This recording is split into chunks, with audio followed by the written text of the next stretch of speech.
Alright, so we're getting our final thing set up here, and we look like we're ready to go. And Laurie, would you like to tell us a bit about yourself and about the game you're running today? I'm very excited for this. I'm very excited too. I'm also very nervous. So this is Shantae and the Pirate's Curse. A very, very fun Metroidvania type thing. I love Metroidvanias. And this game is a lot of fun. And one of the things I really like about it is its run. So we're just gonna hop in. To explain a tiny bit, and when I click new game here, you see there are two modes. There are normal and pirate mode. Pirate mode is essentially this game's new game plus. So what that means is that there are 5 items in the game called pirate items that you get in dungeons. And pirate mode starts me with all 5 of those items, which makes moving through the game a lot faster. It gives me super speed, gives me a bunch of extra jumps, it gives me a ground pound, which is actually a lot more useful than you think. And yeah, this game is a blast, so sounds like we're all good. So I'm gonna give a countdown, and I'll begin in 3, 2, 1, go. So one of the big things in this game is actually skipping cutscenes. When you skip a cutscene in this game, you can press A to advance a text box, obviously. Pressing plus advance a whole clump of text boxes. However, that doesn't always skip the full cutscene like you see here. I can skip a clump of text boxes, but there are multiple clumps of text boxes within one cutscene. So knowing where text boxes are and how many are in each cutscene so you don't accidentally pause the game while trying to skip a cutscene is important. Other than that, though, movement is pretty simple in Burning Town. As you can see here, thanks to the cannon, I have 3 jumps immediately. That's not money. I have 3 jumps immediately, and also, if I hold forward for long enough, I get super speed run, which is really good. Also makes you invincible and deal damage if you land on the front with the scimitar you're holding out. I messed up. I'm just trying to build speed here. There's a little bit of a trick I can do with the dash that I didn't intend to explain this early, but I had to show it off there. I also messed something up. This game has a lot going on. There's something I did with the boots there that I usually don't do this early in the game, but I actually will explain it now before I have to explain it in the middle of a very intense movement section. That is called the Risky Shuffle. So Risky's boots are what you use to do this dash. And the game, to detect whether you should go into dash or not, it just checks how long you've been holding forward. So if you've been holding, what you do is if you hold left and kind of alternate holding and not holding right, with an analog stick and a D-pad at the same time. Oh, good luck. You can build up your dash charge in place, and that's going to be useful all over the game. Speaking of useful all over the game, good luck is useful all over the game, and I'm getting really good luck here. Ammo Baron is an incredibly luck-based starting boss fight where he can do 2 attacks. He can either choose to shoot cannonballs or do a dash attack where he dashes at you. If he chooses to do dashes, he can do anywhere between 1 to 4 before starting a cannonball attack. Cannonballs, he can shoot anywhere between 1 to 3 cannonballs, with the last cannonball he shoots being a red one, which you hit back at him for big damage. Usually, the place I use the pike ball, which was the spinning circular spike ball around me, I meant to use that around that point to hit a switch a little bit early, but again, as I mentioned, I messed that up. And usually, the items last for a minute, so usually what you do is you just kind of hope your luck is good enough on that fight to make it so you have your pike ball for both phases of that, so you can do that fight in 3 cycles like I did there. I got ridiculously good luck in that fight, never getting a dash attack at all. So we're off to a decent start despite everything, just based on the game being nice to me. But yeah, after that cutscene, we get in trouble because the first boss, Ammo Baron, technically bought the rights to the town from the mayor or something. And now we're going to be sent to court for assault with a hair. They're going to cut our hair. but we're not going to let that happen. Don't worry about that. Also, yeah, the bathtub's fake, something like that. Coming up, though, we do have another kind of boss fight. This is a Cackle Bat. So the Cackle Bats are actually really important in this game, because what happens is, in the story, the Cackle Bats all are imbued with, like, the Pirate Master's dark magic, and we need to get all the dark magic back in the game to get the good ending, which means throughout the game you'd be fighting 20 Cackle Bats. But this is the only one I need to fight in any percent. I don't need to do any more of it. It's all optional, just for the good ending, and we can move on from that. It was a pretty decent fight. What you kind of saw me do a lot was, when I hit it, it jumps in the air, so I try and, like, track its jump and hit it multiple times in the air, and that way it doesn't think to jump again because it's already in the air, and I can just get a lot of hits in quick succession, which is usually really hard to do against that thing. Now what I need to do, though, is I need to go to the library, because Risky needs my help to free herself from the Pirate Master's curse. So what we need to do is we need to find the Pirate Master's grave. And so we're going to go get a map from the library. Before I leave Scuttletown, though, I'm going to save the game. It's kind of just the Shantae tradition to force you to save the game in Scuttletown before you are allowed to leave. Neat!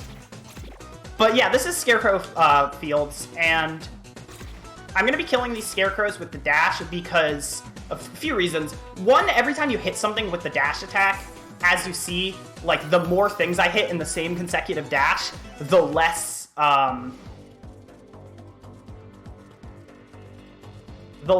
like, time it takes when I hit something.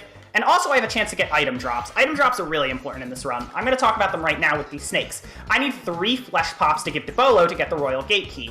These snakes have the 50% chance of dropping them, so what I can do is scimitar under the ceiling a snake, and that will essentially cause the snake to be killed multiple times, and each snake you kill has a 50% chance of dropping a flesh pop. So we get 6 chances for flesh pop drops from 2 snakes. And that's statistically usually enough kills to get the Royal Gate Key. Although I need to talk to this guy first, I forgot. I also used the gun there for a puzzle. And the point of the gun is you usually just use it for puzzles. It's not a really good attack. It's usually the first item you get in the game, so it's meant to be fairly basic. But I can give him the brochure and get the squid oil now, which is one of the best things about running pirate mode in this game, or just playing it in general, isn't having all the great movement at the beginning, isn't already knowing where everything is in the game, but it's actually, like, not having to backtrack. We're going to skip so much backtracking that you would normally have to do in this game just because we have some items early, and getting some items early allows us to get some other items early, which just allows us to skip more stuff, and it just makes the run flow really nicely, because in normal mode you just have to backtrack for so many items to complete the main quest, and we just don't have to do that anymore. So now I'm going to run. I have everything. I have the squid oil, I have the map. It's time for us to run back through Scarecrow Plains here. I'm going to jump over the enemies in this area here, Tangle Forest this time, because I don't have enough charge in my dash to one-shot them, so it doesn't really do anything for me. So one of the big reasons we kill Scarecrows is for money drops. Money is really important for buying items in this run, and item drops themselves. Items can drop from, like, a bunch of enemies in the game. There's a Super Pike Ball, which is an incredibly lucky find this early. And there's a whole, like, map of what amount of certain items you want by the end of the game. Sky gives us 100 money to make that easier. And the more money we get and the more we can mitigate luck. But also, the more lucky we get, the less money we have to spend. So it's a really weird, like, triangle. But it works out. On top of buying another Super Pike Ball in that shopping trip, I also buy myself Pirate Flares, which are a really good item. And what Pirate Flares do is they allow me to warp from anywhere on an island immediately back to Risky's ship, which is, I don't think I have to tell you why that's good. Speaking of the different islands, though, we finally go back to Risky with the map, and we get access to Saliva Island, which is a very fun area with a very good soundtrack. There are a few funny skips here. I'll see if I can get any of them. But the starting area is pretty simple. We can go through a hidden path in the wall here.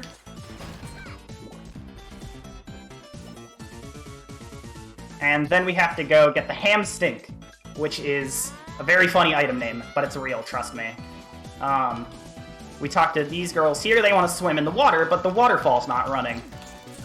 Fortunately, we know have to fix that. So, funny story about that waterfall, though. It may not be here yet, but the screens still are. Usually what you do when you activate the waterfall is the game wants you to jump down it and end up at the girls at the pool. But we can kind of use that to our advantage since we have the cannon early and just jump up the waterfall to this guy here. I didn't get that skip, but I can still do some pauses here, and that will skip an animation. There are 2 animation skips you can do on this section. One of them skips the stink releasing into the nose, and the other, as you see, his eyes were still closed when he was opening his mouth. It's pausing 3 times on that one cutscene. For some reason, it just makes him not blink his eyes open, and that saves like 3 seconds. So that's cool. Doing that now, though, we're gonna get the Petrify Spell. Since I sequence broke my way technically up the mountain, or we'll call it a mountain, I didn't kind of go through a little bit of lore, which is this married couple had one of their members of the couple, I guess, the wife turned into stone. And you usually get a ring to put in that rock so that you can climb up this section. It's a whole lot, but we can bring that here. We can bring the Petrify Spell here to try and unpetrify the wife, and instead we just petrify this guy. Oops. But the weight of him now being stone is enough to break the floor and reveal the first dungeon. In case we haven't gotten, or in case I haven't explained it yet, this is a wacky game. Definitely a lot of like very silly things that just happen to work out.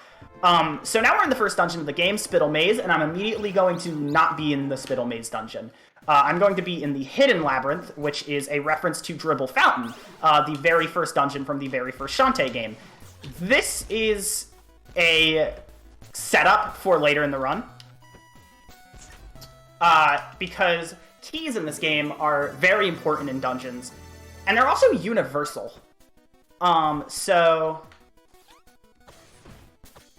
If I pick up a key, I can use it anywhere.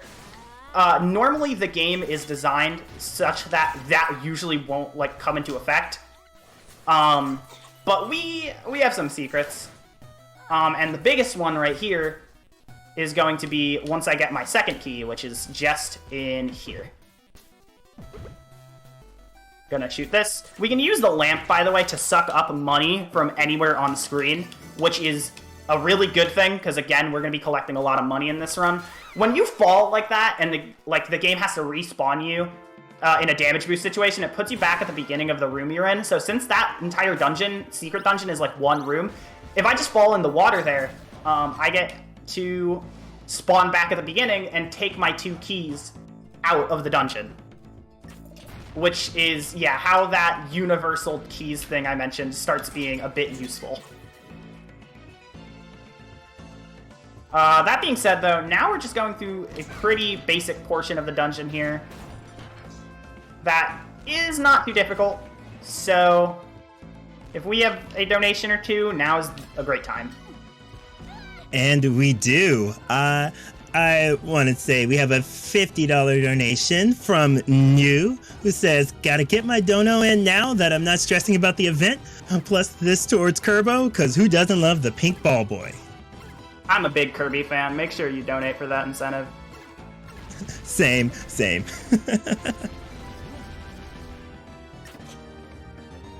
Right.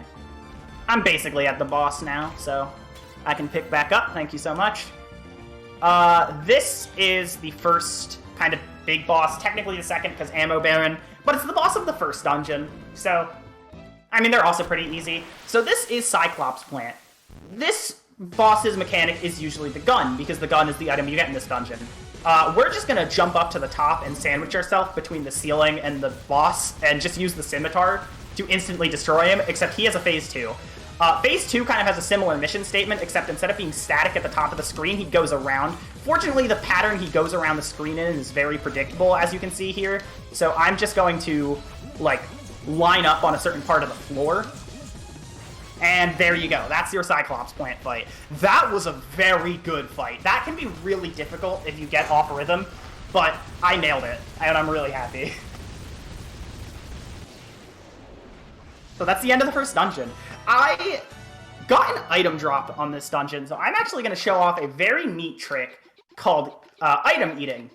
Essentially, in this game, if you hover over an item, there's an overworld command pressing both right and left trigger, or bumper rather, to eat that item without having to open the menu.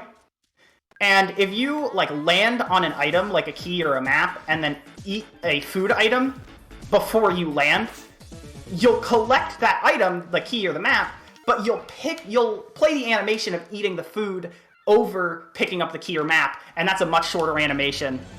And it saves time all across the run if you have extra food items.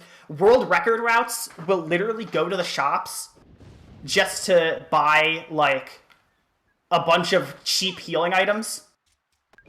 Just to do that all over the game to save, like, really small amounts of time. Those runs also, though, require a lot of item luck, like item drop luck to get all the items you want. So I'm not going to be going for that in a situation like this because I don't want to put that much up to chance. But moving on to Spiderweb Island, really like this place. Kinda. I'll talk about the kinda.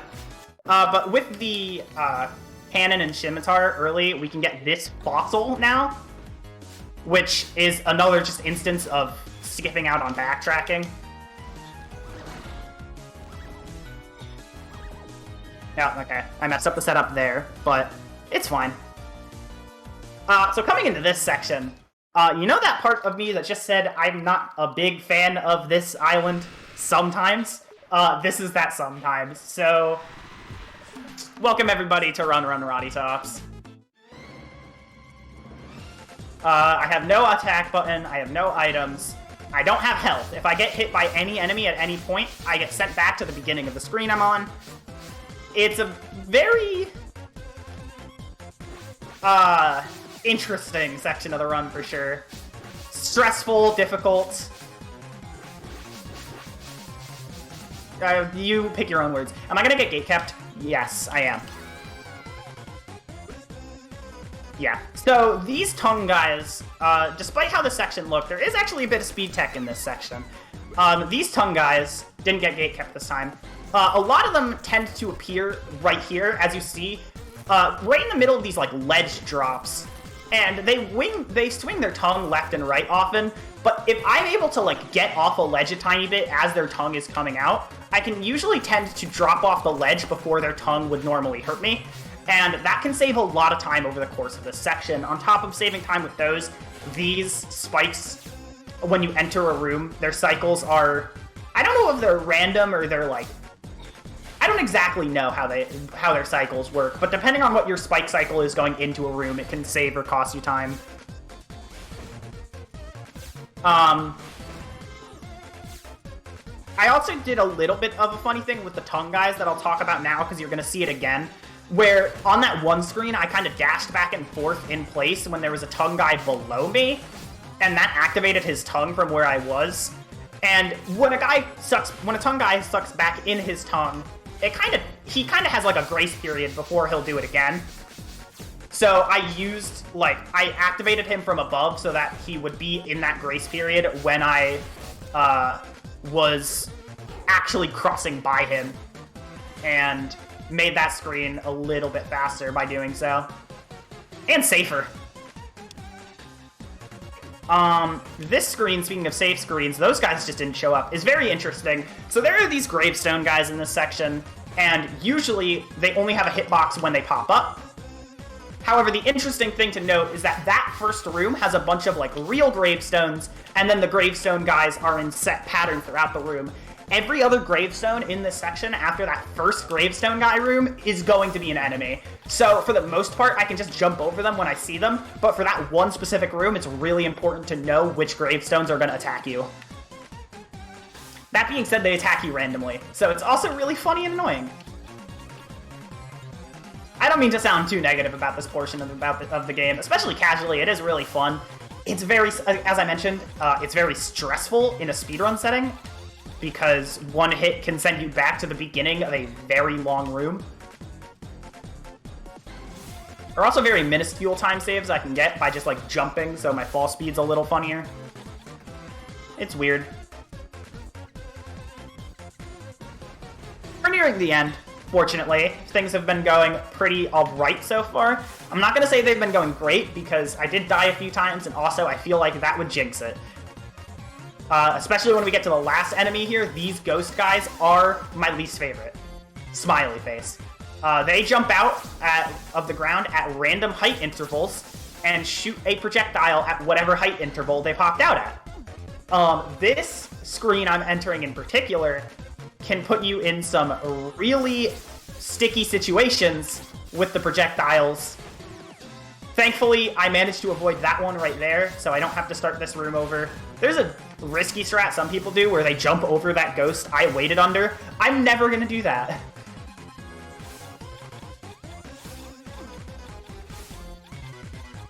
Alright. This is the last, like, major room of the section, so it's kind of a big gauntlet with everything being thrown at you.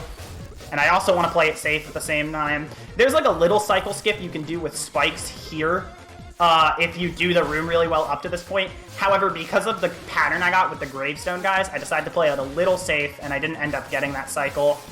Speaking of gravestone guys, here we are at the last section. There we go. There's a few more rooms that are technically run Roddy Tops, but, like, I just jump over this Cackle Bat, and we're good. That's the end of the section.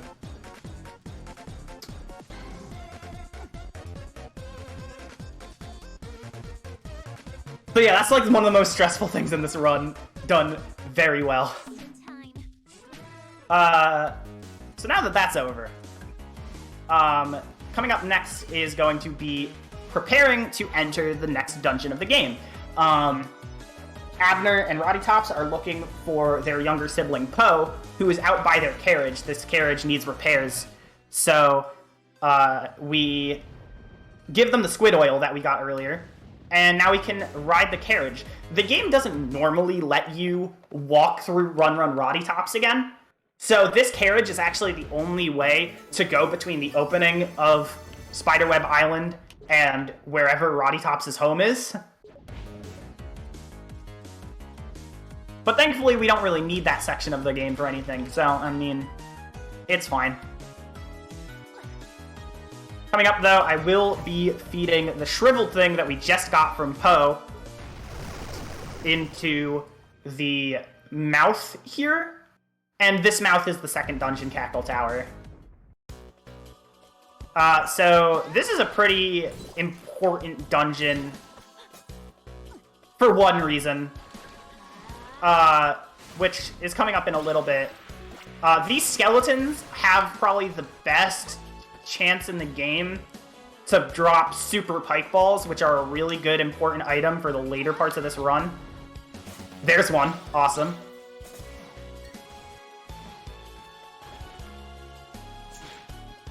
There we go.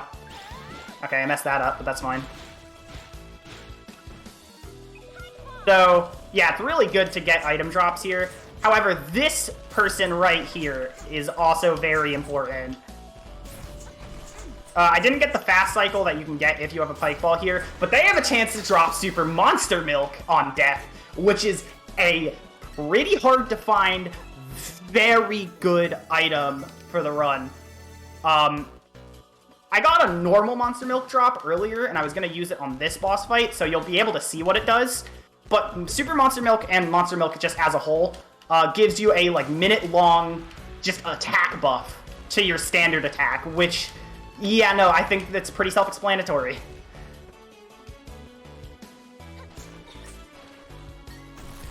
Why an attack boost might be good.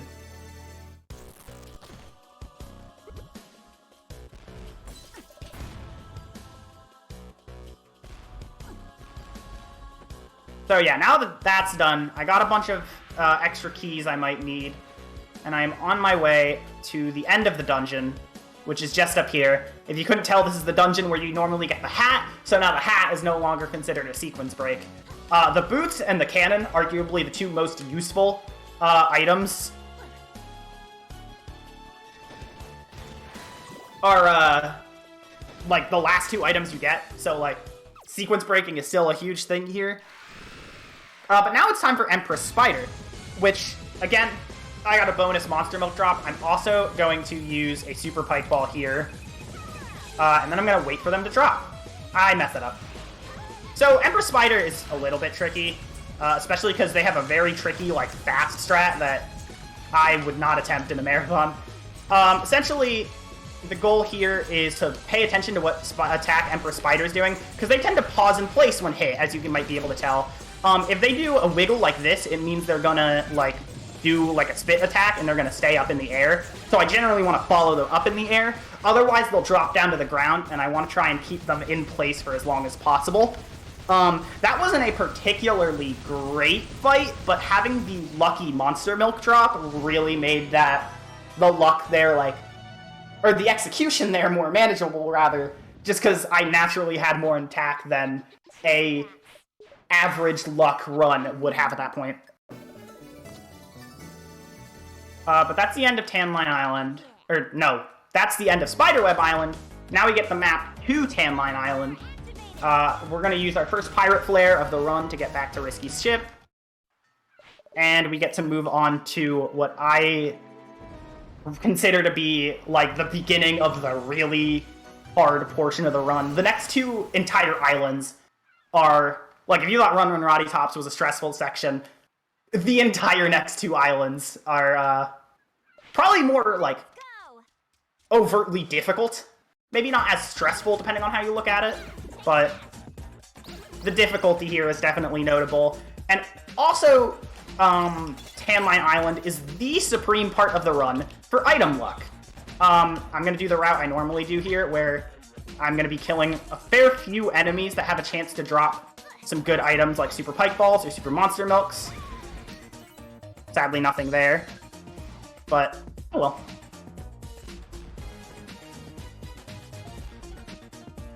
So yeah, on top of trying to make sure that I, like, get through the game, I'm trying to get good luck in what is some of the harder areas of the game.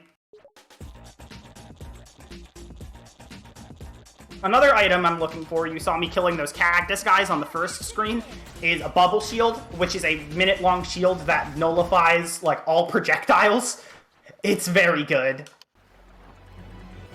Do I not have any healing? I don't. Okay, that's a little bit scary. Hopefully I get some good stuff while I'm here. These crabs have a chance to drop meat chunklets. I know. Please. Okay, I'm healing now. I'm gonna just play it safe. So yeah, now what we need to do with the X-ray specs we got from Squid Baron is backtrack to certain parts of the game in order to get mummy scripts to figure out the password to the giant temple. Okay, I got hit here, but that's probably fine. Okay, it's less fine. There we go. Okay, I got hit again. Yeah, good thing I got that heal, because I took damage there. Yeah, so there's the first mummy sketch. We can use this now, along with the other two, to get into the temple. So I'm going to go get the other two. Next one is in Scuttle Town. We're just going to go back to Sky's house. Funny controller moment there. And Sky's dad is going to bring in one of the artifacts that has the mummy sketch on it. This is also going to, on contact, Petrify Barracuda Joe. F in the chat. He'll come back, don't worry. So, we get our second mummy sketch. And before I leave here, I'm also going to do another bit of shopping. I'm going to talk to the shopkeeper, buy 3 more pirate flares, and also another super monster milk. I got 1 drop already.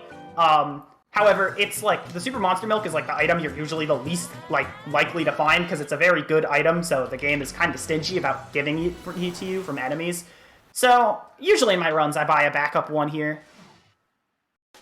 There's a standard monster milk. Ideally, I won't need to use that at all at this point. And there's my bubble shield.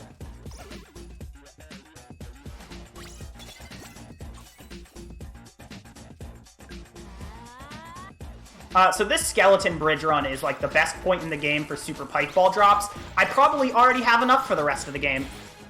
after that. While I'm dashing, if I press the whip button, the game will put out a whip hitbox, so if I do it right, I can open that enchanted blade chest while bonking into the wall to get the money that's also in that room. And then after we finish the skeleton bridge for the second time, we can get the mummy sketch, gator, bird, hippo. Okay. I need to remember that. That is actually a brain one right there.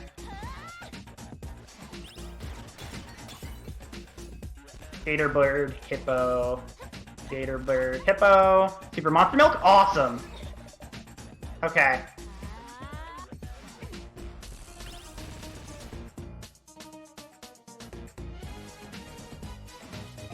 Gator, bird, hippo. Okay. Gator, hippo, bird. Alright, there we go. So, that is a pretty interesting. That is like that combo, the order that the animals are on like the pedestal is the same every time. So it's like, you just kind of have to remember the order of animals and then how to manipulate the wheel, because you can turn it both directions.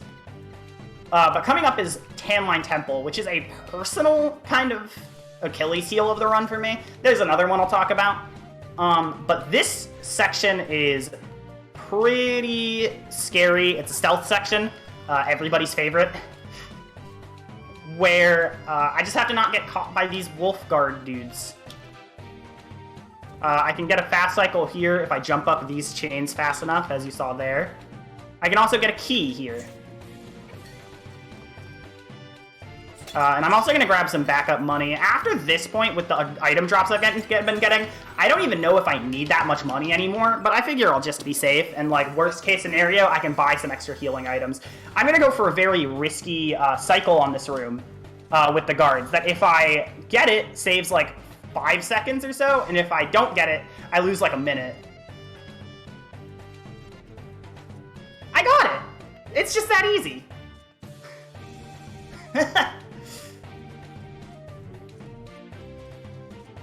So yeah, this area, Tanline Temple, is what I've been saving up my keys for the whole time. I need 3 keys throughout this area of the game to save Risky, Roddy Tops, and Sky. So this area is annoying. As you probably could tell from me having to do that stealth section, this area is very tricky and unfun. And it's not unfun. Very tricky, very risky, very scary. So all those keys we grabbed from earlier in the game, we're going to use them here. And at this point, we don't really need keys for some of the dungeons, and if we do, we'll grab them in the dungeon. It's just faster. But genuinely, one of my favorite parts of this run is not having to do the entirety of Tanline Temple, because it is an incredibly scary area. Even in the only three stealth rooms you have to do, I don't like doing it. But for getting through there, we get the golden pickaxe, which is required to progress, of course. And then we can move on. We can give the golden pickaxe to this guy to make the mining expedition much faster.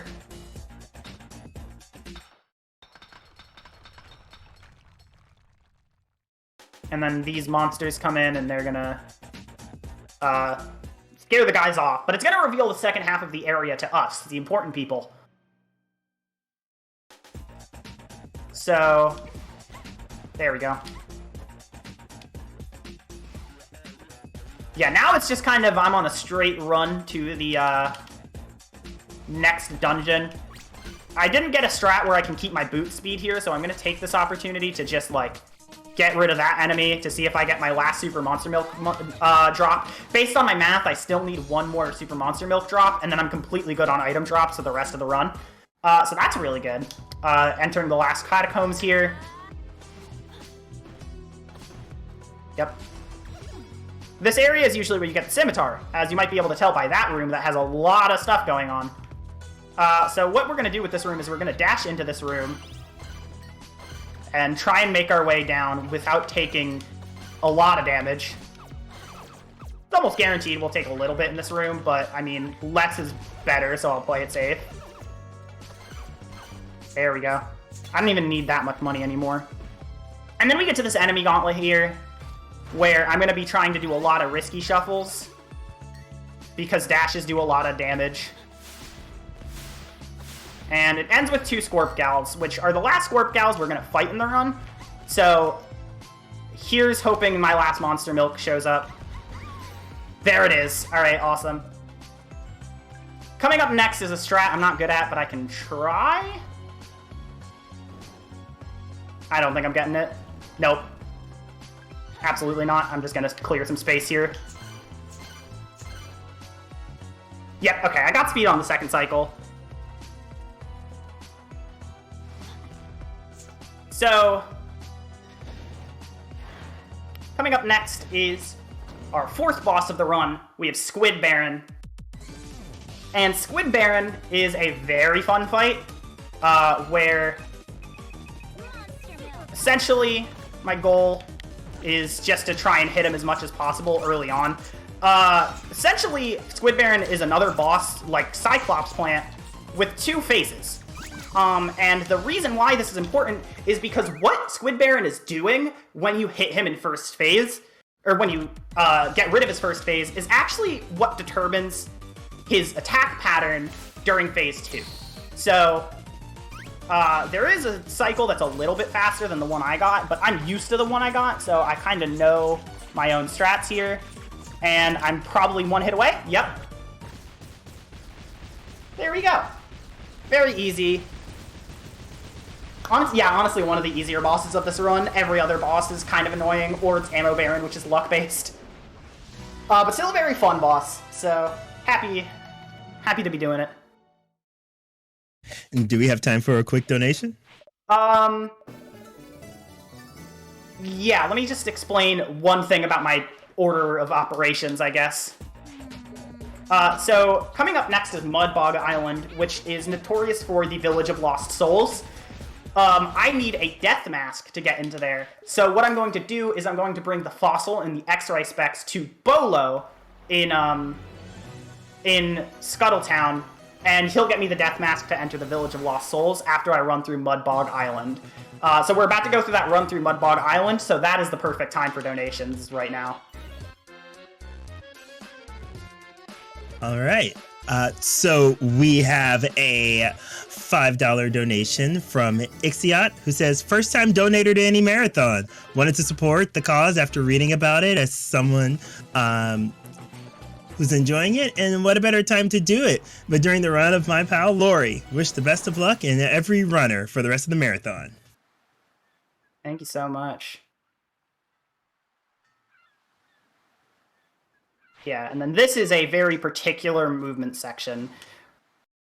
We're getting into points of the game where the game is kind of designed around you maybe having a health upgrade or 2.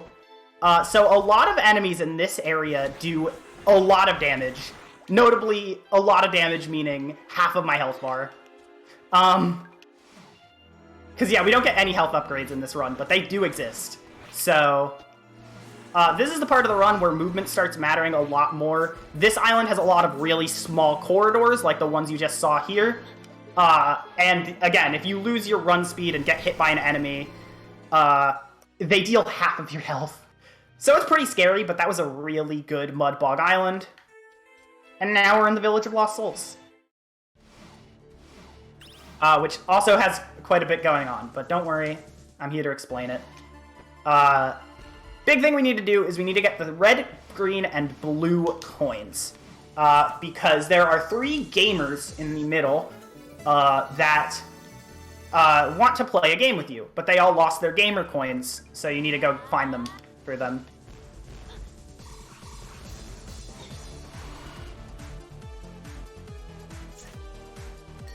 The blue and green are really close to each other, and with the cannon, I can kind of skip the normal intended path to get to the green one.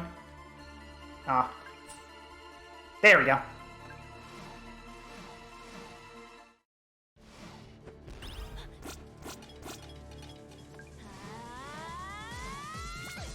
This room I gotta be careful because there are ghosts. They don't deal as much damage as, like, some of the things outside, but they deal 2 instead of just 1, which is still kind of annoying and maybe a little scary.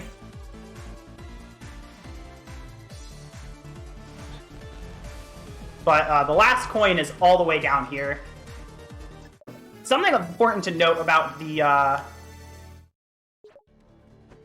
area here is you cannot use pirate flares well in the Village of Lost Souls. So if you ever want to go back to Risky's ship, you have to go back to the Bog Island portion of the area and, like, leave the entire Village of Lost Souls. Mess that one up. It's fine. There we go. Okay, there's a little bit of an issue there. But, I mean, we're at the gamers. So what the gamers want to do with their coins is a coin flip bracket. So we have to win 3 heads or tails games in a row to win the bracket. There is, like, a luck-based, like, don't get messed over by luck portion in this thing, where if you fail the tournament 3 times, your next run-through of the tournament is guaranteed to succeed. Fortunately, I got it in 5 coin flips total on my second try, where that's pretty good. Obviously, the best coin flip bracket you can have is just winning on the first try and get 3, and have to do 3 coin flips total. And I had to do 5 there, which is, like, probably below average. If I had to guess, the average amount of coin flips one has to do is usually, like, it's maybe 6 or 7 out of 12. So I'll take 5. And then coming up, we get the Manly Musk from giving the locket to the human girl, who gives us the, like, spirit or something that we put in the fire, and we get the Manly Musk, and we bring it to this screen, and it opens up the dungeon. So this dungeon can be tricky.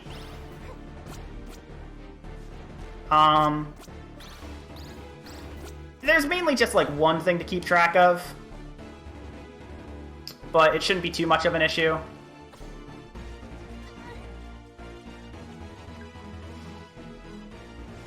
I can go down here. I don't need any more money. And then this here is usually supposed to be a big puzzle, where what you do is you try and hit all the switches in a certain way to line up all the elevators on the middle, so that you can dash through this portion here. But I don't need that with the risky shuffle, so I can just kind of move on. And I'm going to drop a safety save before this boss, because this boss can snowball really badly if you're not careful. And I want to make sure that I don't die because I haven't saved yet this run. And I figure, hey, maybe that's a good idea. So this is Daggeron. What I want to do here is I kind of want to catch him in midair when he swoops at me like that to attack. Because when you hit him, like actually hit him, and not just run into him with your fight balls like I'm doing now. There you go. I got hit again, but it knocks him down. Just like that. And the reason why this fight can be really scary is because as the fight moves on and Daggeron takes more damage, the speed of his swooping down, as you just saw, speeds up drastically. So yeah, there's the snowball potential of this fight. Depending on what I get hit by, I'm even dead! Good thing I remembered to save, because otherwise, I mean, technically I have a backup file right at Daggeron, but I don't need it. So pretty unfortunate, but I'll just try the fight again. Hopefully I'll do better. And fortunately, since this was the fight I used it on, I get to keep my auto potion, which I don't remember if I ever talked about. In the very, beginning, first set of meeting the characters, Sky gives you an auto potion, which is basically a full health revive whenever you run out of health. So that auto potion can be very nice throughout the run, and I usually like to have it for this boss, because I usually use it on this boss. Fortunately, the second try of that fight went very well. It's possible to get a 2-cycle, but unfortunately I didn't. But yeah, unfortunate about that first try. But we can grab the Frostbite Island map, and also the Lost Soul, which is important. And with those two things done, I need to now leave. I'm done here. However, as I mentioned, I can't Pirate Flare while in the Village of Lost Souls, so I'm going to have to get my way out, which I tried to set up a risky shuffle on like a really small platform, and it didn't work out, as you can tell. But that's fine. Oh, I got memed on by the game for like the 5th time. Whatever, I'm out.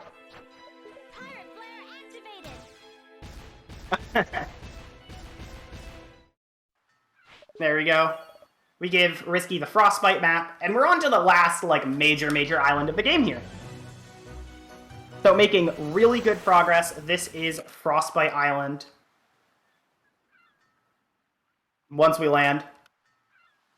There we go. I'm ready. And Frostbite Island is a breath of fresh air. We're out of all the parts of the run that scare me. Now it's just cruising to the end. This area in particular is very nice, like this opening area, because it has so much, unlike Mudbog and to an extent Tan Line, it doesn't really have ceilings, as you can tell. I can go very high up, so I don't really need to think about the level design. I can just kind of jump over it, and I'm going to be doing exactly that.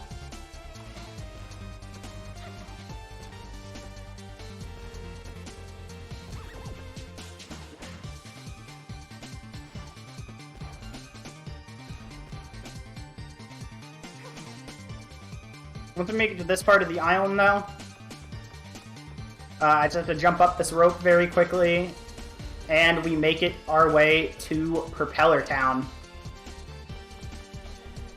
Where am I? What? Okay.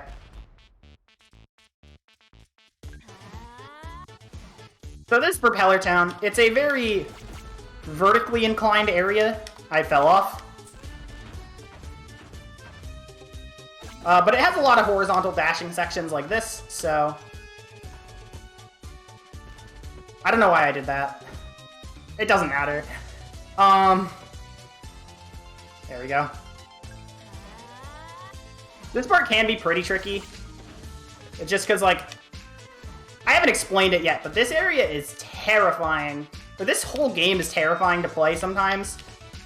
Because when you're doing your risky shuffle, it's very possible that what can end up happening is your analog stick angle, if you're playing on analog stick, ends up going a bit too far down, and you start crouching, and that just kills your dash speed right then and there.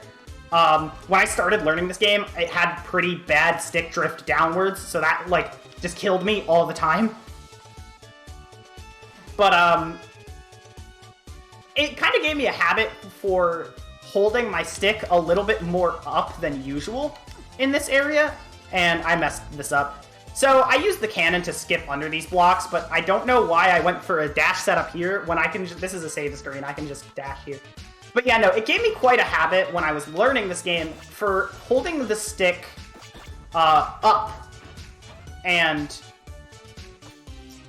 up and to the left, or up and to the right, or up and to the forward, you know? And that becomes an issue in Propeller Town, because in Propeller Town you can grab onto all of the chains in the sky, and then suddenly you lose your dash speed as well because you grabbed onto a chain, and now you have to jump off the chain, find a platform that probably has a giant robot on it to restart your dash. It's a lot going on. Thankfully we're out, we got the targeting module. This last island of the game features Techno Baron, or no. I think it's just Missile Baron. I think his name is literally just Missile Baron. I don't know where I got Techno Baron from. Missile Baron is helping Ammo Baron make a missile, because Ammo Baron wants to blow up Sequin Land Palace and make it his own. So we are helping put together the missile.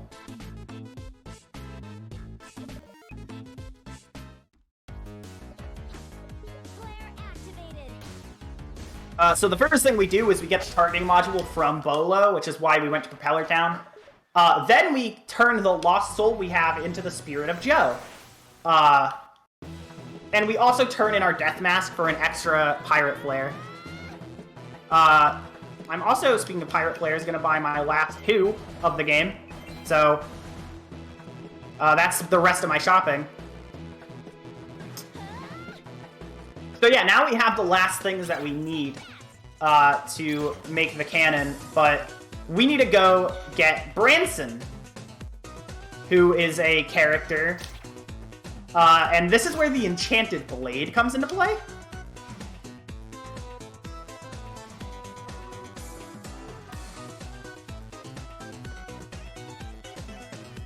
This guy right here is going to ask for the Enchanted Blade, and then is, for lack of a better term, going to go He-Man.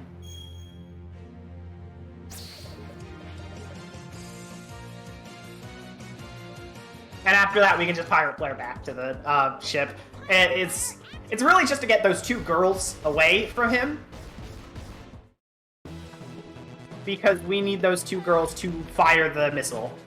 And we also need Barracuda Joe to fire the missile. So we're going to give the Spirit of Joe back to him, and he is going to leave. And Sky is going to be mad again. I feel bad for Sky in this game. She's really just done nothing wrong. Ever.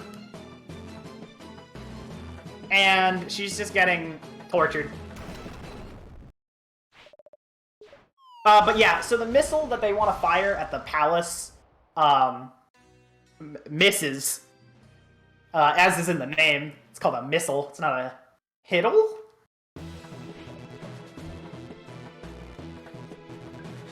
And ends up blowing up the entrance to the Frostbite Island dungeon.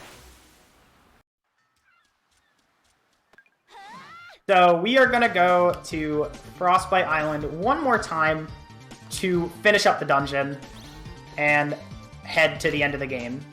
Abandoned Factory is where you, in normal gameplay, would get the cannon. However, the goal of the dungeon is kind of to get to the very bottom of the dungeon where the cannon is, and then, what's it called? And then bring it back to the top where all the double jump stuff is. Especially now that you have the double jumps, you can use the cannon to get back up all the things you climb down. That being said, I already have the cannon, so I'm just gonna, you know, make it easy for myself. Just get all the keys I need now.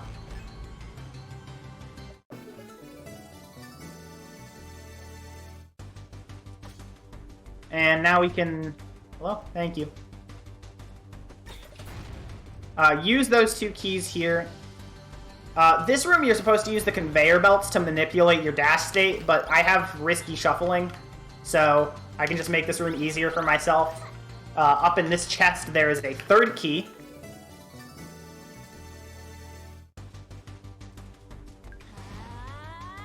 And we can use that to unlock this door, which brings us to the boss fight.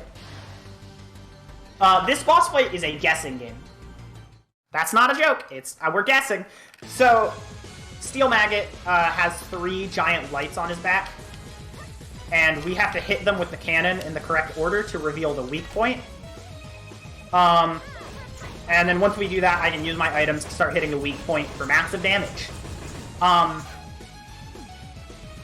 The thing that's important to keep in mind about this fight is you might have heard a little bit of like that metal scratching sound with my pike balls especially. And the reason for that is because that's the sound that gets made whenever a hitbox hits the tank itself and not the weak point. So when I'm hitting the weak point, I need to make sure I space myself correctly so that my pike balls are actually dealing damage to the boss and not just hitting the tank itself and not dealing any damage. Because that damage does add up and makes 2 cycling way easier, as you saw there. And that's the end of the last dungeon of the game, kinda. There is technically a last dungeon, but we're gonna break that one too, don't worry. Oh, yeah. Oh, I never menued. Okay, we're good. So this is our last Pirate Flare of the run. I hope you like the fireworks. Because now it's time to finish up the game.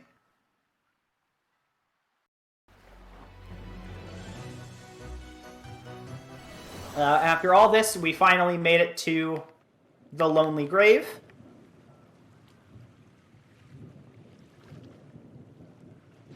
Which consists of me walking to the right one screen.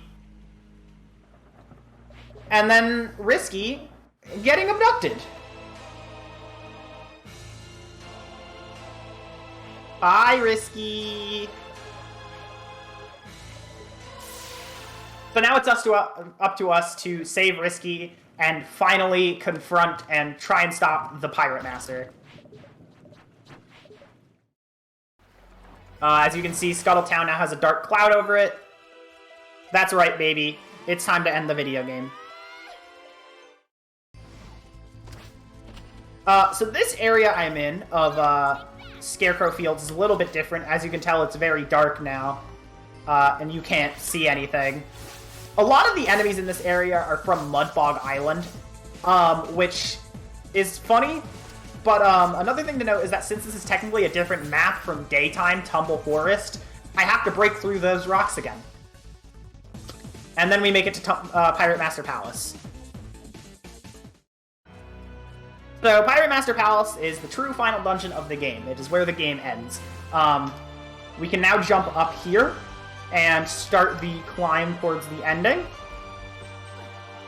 And this dungeon is pretty interesting. So basically, throughout this dungeon, there are these 3 doors that go to the side and basically make you do these, like, mini gauntlet rooms that, require you to have mastered all the items that exist in this game.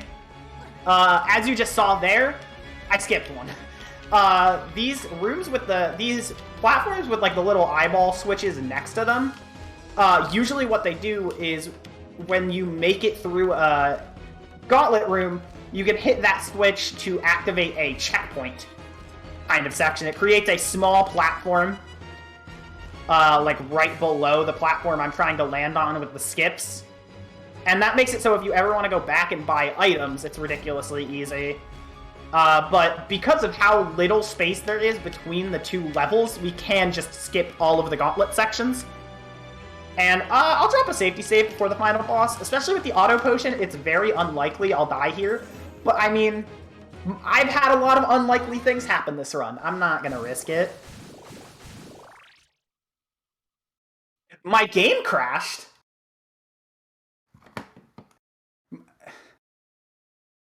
That is an unexpected occurrence, I would say. Good thing I saved. Give me one moment, please. It's to hold us in suspense. Of course, yes. Also, something funny I'd like to point out is that my game reset its resolution. So if you notice it's cropped wrong, that's because it changed my graphics settings. Thank you. Is the game running good now? It hopefully should be. So let's try that again.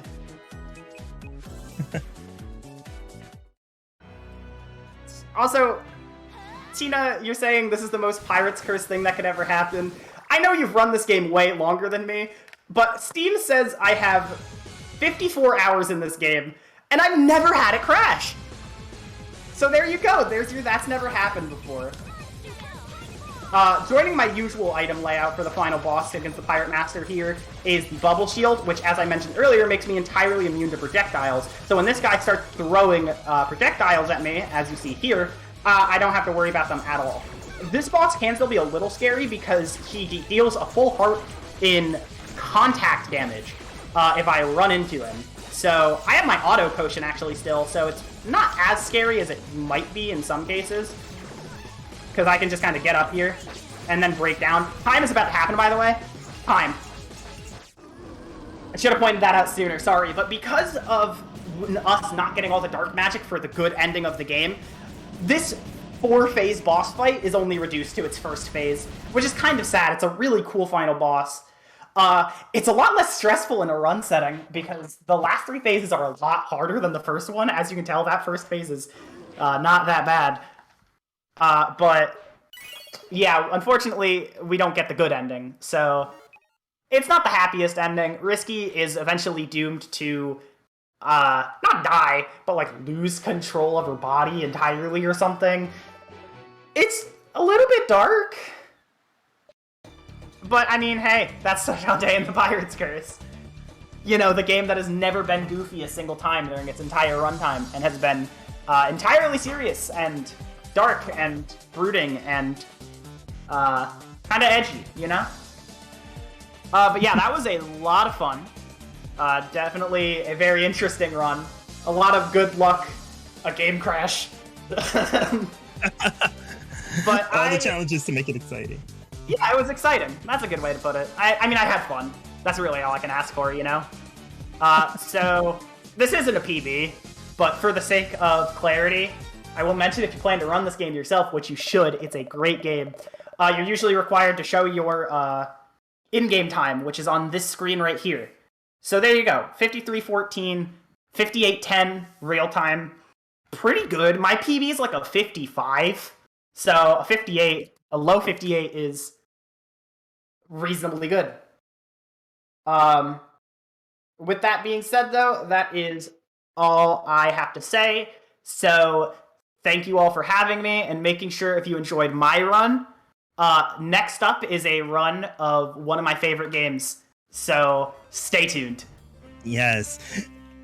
And Laurie, we do have a special donation from Oasis for $25 who says, just want to tell you good luck, both good luck, and we're all counting on you.